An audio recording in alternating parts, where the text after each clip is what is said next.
नमस्कार, आप देख रहे हैं आज तक। मैं हूं आपके साथ नवजोत रंधावा और अब वक्त है खबरें सुपरफास्ट का।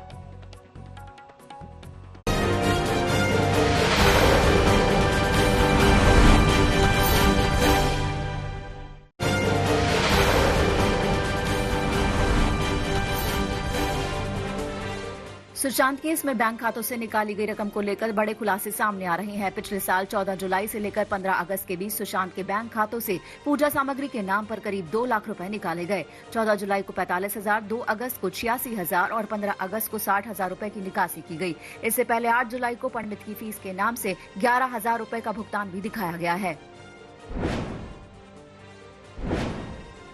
सुशांत की बहन पहले भी जादू टोने को लेकर रिया चक्रवर्ती पर आरोप लगाती आ रही हैं। मीतू ने बिहार पुलिस को दिए बयान में कहा था कि रिया चक्रवर्ती ब्लैक मैजिक करती थी और उसने डर दिखाकर सुशांत का घर भी बदलवा दिया था। इस बीच सुशांत सिंह की मौत पर चल रही जांच अब 2 राज्यों के बीच की सियासत में फंसती दिख रही है। बिहार पुलिस करीब 1 हफ्ते से मुंबई में डटी है, लेकिन अभी तक रिया से इनका संपर्क नहीं हो पाया। वहीं सुशांत के बैंक खातों से निकाली गई जानकारी से रिया पर शक की छाया गहरी होती जा रही है।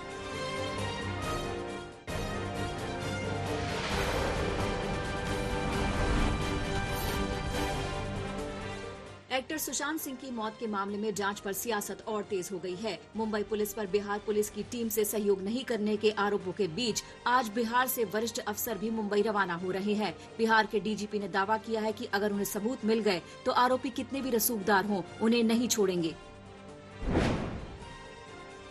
और देश की जनता चाहती है कि सत्य उद्घाटित हो। अगर इसके पीछे किसी की साजिश है तो वो लोग सामने आए, बेनकाब हों। तो जिनको भी आरोपित किया है आदरणीय श्री के सिंह जी ने, सुशांत के पिताजी ने, तो हिम्मत है तो सामने, छुपा छुपी का खेल क्यों? सामने आकर के बोलिए कि लो भाई बिहार पुलिस, लो भाई मुंबई पुलिस या सीबीआई, जो भी जिसको पूछना है पूछ लो, हमको जो बोलना है बोलेंगे, हम निर्दोष हैं। बिहार पुलिस लगातार आरोप लगा रही है कि मुंबई में मौजूद उनकी टीम के साथ मुंबई पुलिस सहयोग नहीं कर रही है। हालांकि शनिवार शाम को बिहार पुलिस ने जरूर कहा कि अब उन्हें सहयोग मिल रहा है, लेकिन मुंबई पुलिस अभी भी कह रही है कि वो इस मामले में कानूनी सलाह के बाद ही कोई फैसला लेगी। बिहार पुलिस ने शनिवार को फिल्मकार रूमी जाफरी से पूछताछ की, लेकिन उसे अभी तक सुशांत की पोस्टमार्टम रिपोर्ट नहीं मिल पाई है। सुशांत सिंह के बैंक खातों को लेकर आज तक के हाथ बड़ी जानकारी लगी है। खातों के मुताबिक सिर्फ 90 दिनों में ही सुशांत के बैंक बैलेंस 4.64 करोड़ से 1.4 करोड़ पर आ गया था। इस खाते से 90 दिनों में 3 करोड़ 24 लाख रुपए खर्च हुए हैं, जिसमें से ज्यादातर हिस्सा रिया और उनके भाई शौविक पर खर्च हुआ है। रिया से अभी तक बिहार पुलिस का संपर्क नहीं हो पाया है। डीजीपी गुप्तेश्वर पांडे ने रिया से सामने आने और जाँच में शामिल होने को कहा है। एक्टर सुशांत सिंह के घरेलू नौकर नीरज का दावा है कि रिया और सुशांत के यूरोप टूर से लौटने के बाद से ही सुशांत की तबीयत बिगड़ना शुरू हो गई थी। नीरज का ये भी कहना है कि सुशांत का इलाज तब शुरू हुआ जब वो रिया के फ्लैट में करीब 1.5 महीने तक रहे। नीरज ने 14 जून को घटना वाले दिन की आंखों देखी भी कैमरे पर पहली बार बयां की है। क्या पता उनके मन में क्या थी, अकेला महसूस कर रहे थे या किसी से मिलने का मन नहीं कर रहा था, या उन्हें पता नहीं किस चीज़ की बातें सता रही थी, उस चीज़ में हमें पता नहीं था। वहाँ में इतना दिख रहा था सर कुछ थोड़े से टेंशन में लग रहे हैं। तो जैसे खटखटाए तो कोई रिप्लाई नहीं आया, तो फिर जो सिद्धार्थ ने उनके पास सर का नंबर है, हमारे पास नहीं, उन्हीं के पास, तो सर को 2 बार उन्होंने कॉल किया तो बेल बज रहा था, रिप्लाई नहीं आया कोई। तो जैसे दीपेश के जस्ट पीछे में तो देखा तो सर पंखे में बिल्कुल फांसी लगा के लटके। तो सिद्धार्थ ने नीचे उतारा तो हमने पेट वेट दबाया, छाती दबाई, इसी में हमें लगा कि कुछ थोड़ा बहुत अगर सांस वांस रहेगी तो हो जाएगा कुछ। सुशांत सिंह की मौत की सीबीआई जांच की मांग और भी तेज हो रही है। महाराष्ट्र बीजेपी ने एक बार फिर से अपनी मांग को दोहराया है। साथ ही बीजेपी विधायक राम कदम ने उद्धव सरकार की तीनों सहयोगी पार्टियों पर मुंबई पुलिस की छवि को खराब करने का आरोप लगाया है। इस बीच सुशांत की बहन श्वेता सिंह ने पीएम मोदी से इस मामले में दखल देने की मांग की है।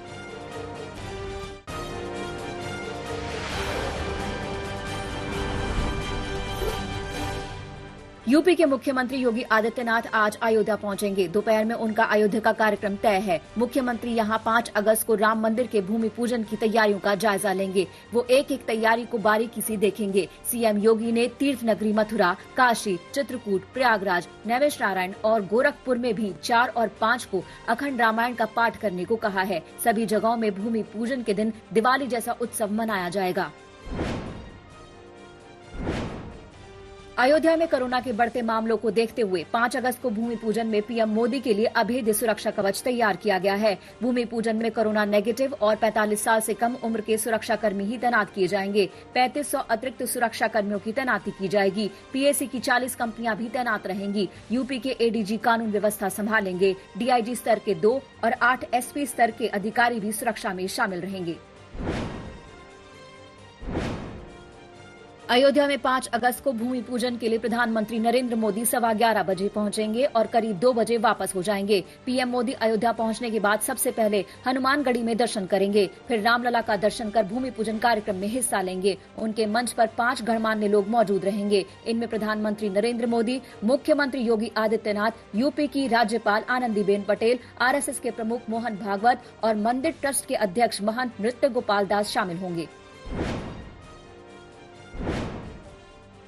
देश में कोरोना का ग्राफ तेजी से बढ़ रहा है। बीते 24 घंटे में अब तक सबसे ज्यादा मामले 57,117 दर्ज किए गए हैं। इस दौरान 764 मरीजों की मौत हो गई है। देश में कोरोना के कुल मामले बढ़कर 17 लाख के करीब हो गए हैं, जबकि 36,500 से ज्यादा मरीजों ने दम तोड़ दिया है। हालांकि 11 लाख कोरोना संक्रमित मरीज स्वस्थ भी हुए हैं।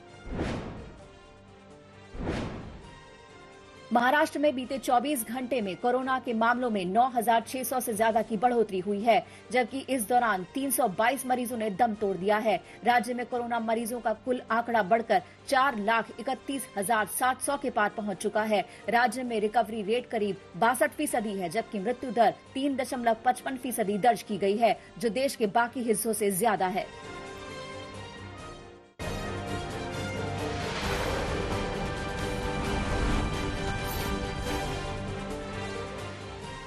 राजस्थान के मुख्यमंत्री अशोक गहलोत का केंद्र सरकार पर हमला जारी है। उन्होंने मोदी सरकार के मंत्रियों पर सरकार को गिराने की साजिश करने का आरोप लगाया। वहीं पीएम मोदी को भी घेरने की कोशिश की। इस बीच गहलोत ने पायलट को लेकर नरमी के संकेत दिए हैं। उन्होंने कहा कि अगर हाईकमान माफ करे तो पायलट को गले लगाने को तैयार है। हाईकमान अगर वो माफ करती है तो मैं गले लगाऊंगा सबको। मेरा कोई पैसिव माइंड नहीं है। मुझे पार्टी ने बहुत कुछ दिया, विश्वास किया मेरे पे। जयपुर से जैसलमेर पहुंचे कांग्रेस के विधायकों का गर्मी से बुरा हाल है। जैसलमेर के सूर्यगढ़ फोर्ट में भीषण गर्मी की वजह से 2 कांग्रेस विधायक बीमार पड़ गए। इसके बाद इलाज के लिए डॉक्टर को बुलाना पड़ा। राज्यसभा सांसद और दिग्गज नेता अमर सिंह का निधन हो गया। 64 साल के अमर सिंह पिछले काफी दिनों से बीमार थे और सिंगापुर में अपना इलाज करा रहे थे, जहां उन्होंने आखिरी सांस ली।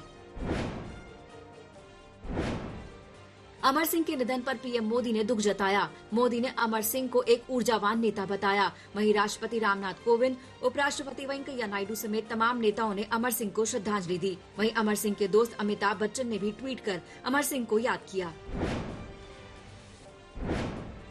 प्रधानमंत्री नरेंद्र मोदी ने दुनिया के सबसे बड़े ऑनलाइन हैकथॉन के ग्रैंड फिनाले को संबोधित किया, जिसमें मोदी ने नई शिक्षा नीति के फायदे छात्रों को गिनवाए। पीएम मोदी ने कहा कि देश का भविष्य युवाओं के हाथ में है और भारत सही दिशा में बढ़ रहा है।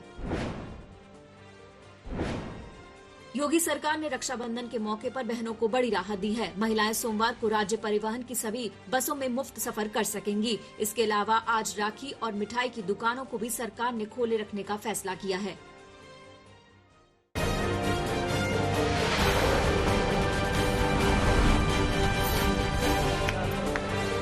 बेगूसराय में बूढ़ी गंडक नदी उफान पर है। तटबंध से कई जगह रिसाव होने की वजह से दर्जनों गांव में बाढ़ का खतरा पैदा हो गया है। नाराज लोगों ने स्टेट हाईवे 55 में जाम लगाकर सरकार के खिलाफ नारेबाजी की। केंद्रीय मंत्री गिरिराज सिंह की पहल के बाद जल संसाधन विभाग की टीम ने दौरा किया और मरम्मत का काम शुरू किया गया है।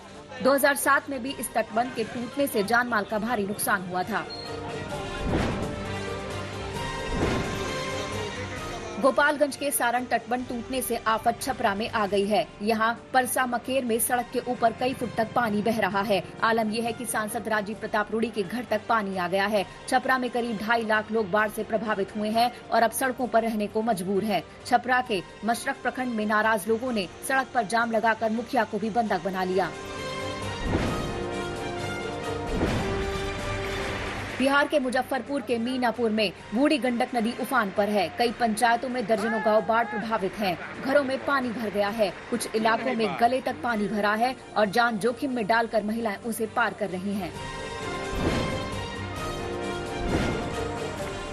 छत्तीसगढ़ के अंबिकापुर में गर्भवती महिला की जान पर बनाई। मूसलाधार बारिश होने से मैनपाट इलाके में घुनघट्टा नदी उफान पर आ गई। नदी में पुल नहीं होने की वजह से गर्भवती को एम्बुलेंस तक पहुंचना मुश्किल था। आखिरकार घर वालों ने डंडे के सहारे एक बड़ी टोकरी बांधी और उसमें बिठाकर महिला को करीब 3 किलोमीटर तक ले गए। फिर नदी को पार कराया गया। तब कहीं जाकर महिला को अस्पताल पहुंचाया गया।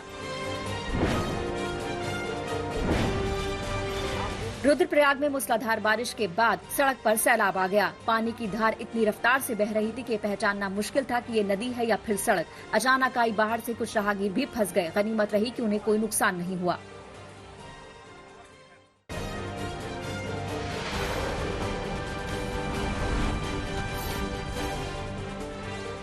पंजाब में जहरीली शराब पीने से मौतों का आंकड़ा लगातार बढ़ता जा रहा है। अब तक तरनतारन, गुरदासपुर और अमृतसर में 86 से ज्यादा लोगों की मौत हो गई है। राज्य में जहरीली शराब सप्लाई करने के आरोप में अब तक 25 लोगों को पकड़ा गया है। पंजाब सरकार ने जांच के आदेश देते हुए आबकारी विभाग के 7 और पुलिस के 6 लोगों को निलंबित कर दिया है।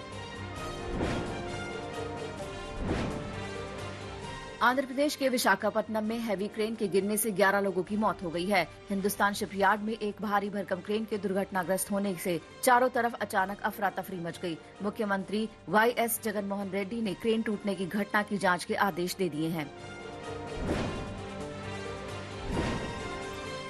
दिल्ली हिंसा मामले में अब JNU के पूर्व छात्र उमर खालिद की मुश्किलें बढ़ती जा रही हैं। दिल्ली पुलिस की स्पेशल सेल ने करीब 3 घंटे तक उमर खालिद से पूछताछ की। उनसे डोनाल्ड ट्रंप के भारत दौरे से पहले दिए गए भाषण के संबंध में भी सवाल पूछे गए। स्पेशल सेल ने उमर खालिद का मोबाइल फोन अपने कब्जे में ले लिया है।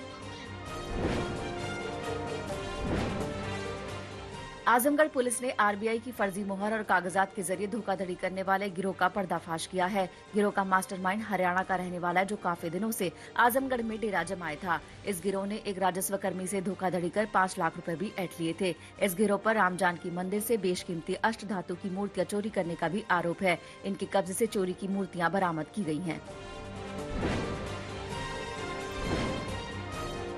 यूपी के हाथरस में अवैध असला फैक्ट्री पकड़ी गई है। छापेमारी के दौरान फैक्ट्री से 11 तमंचे और 30 अर्ध तैयार तमंचे बरामद किए गए हैं। पुलिस ने राशिद नाम के एक आरोपी को भी गिरफ्तार किया है। आगामी पंचायत चुनाव के मद्देनजर इनके पास हथियारों की काफी डिमांड थी, लेकिन पुलिस ने उससे पहले ही इनका भांडाफोड़ कर दिया।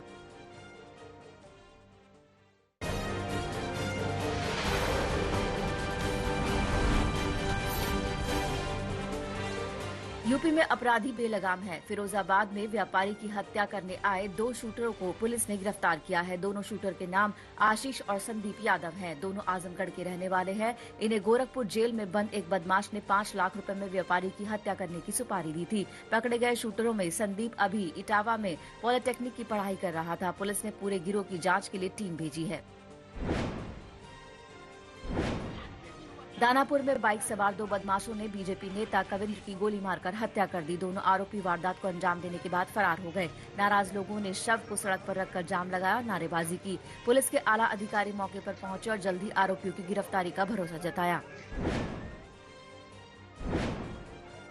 उधम सिंह नगर की बाजपुर तहसील में 2 अलग अलग घटनाओं में जमकर लाठी डंडे चले। पहली घटना में रास्ते को लेकर 2 पक्ष भिड़ गए, जबकि दूसरी घटना में बच्चों की लड़ाई में बात बिगड़ गई। दोनों घटनाओं में करीब दर्जन भर लोग घायल हुए हैं। पड़ोस के एक शख्स ने मारपीट का वीडियो बनाकर सोशल मीडिया पर वायरल कर दिया।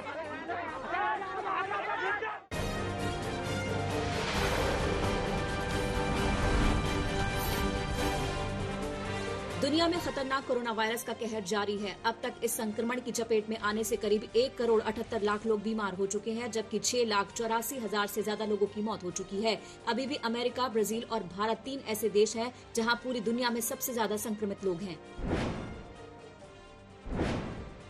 कोरोना वैक्सीन का ट्रायल कर रहे रूस ने एक बड़ा दावा किया है। एक रिपोर्ट के हवाले से रूस ने कहा कि वो अक्टूबर से लोगों को बड़े पैमाने पर कोरोना वैक्सीन लगाने की तैयारी कर रहा है। हालांकि रूस में कोरोना वैक्सीन का फिलहाल ट्रायल चल रहा है। कोरोना महामारी को रोकने की दिशा में संयुक्त राष्ट्र ने दक्षिण पूर्वी एशियाई मुल्कों की सराहना की है। यूएन ने कहा कि इन देशों की सरकारों ने कोरोना महामारी के प्रसार को रोकने के लिए तेजी से काम किया है। हालांकि संयुक्त राष्ट्र ने इन देशों में बढ़ रही असमानता पर गंभीर चिंता भी जाहिर की है। मीडिया के टाइकून रूपर्ट मर्डॉक के बेटे जेम्स मर्डॉक ने मीडिया कंपनी न्यूज कॉर्पोरेशन से इस्तीफा दे दिया है। उन्होंने संपादकीय नीतियों पर असहमति को इस्तीफे की वजह बताया है। इतना ही नहीं, उन्होंने कंपनी की ओर से लिए गए कुछ रणनीतिक फैसलों पर भी ऐतराज जताया है।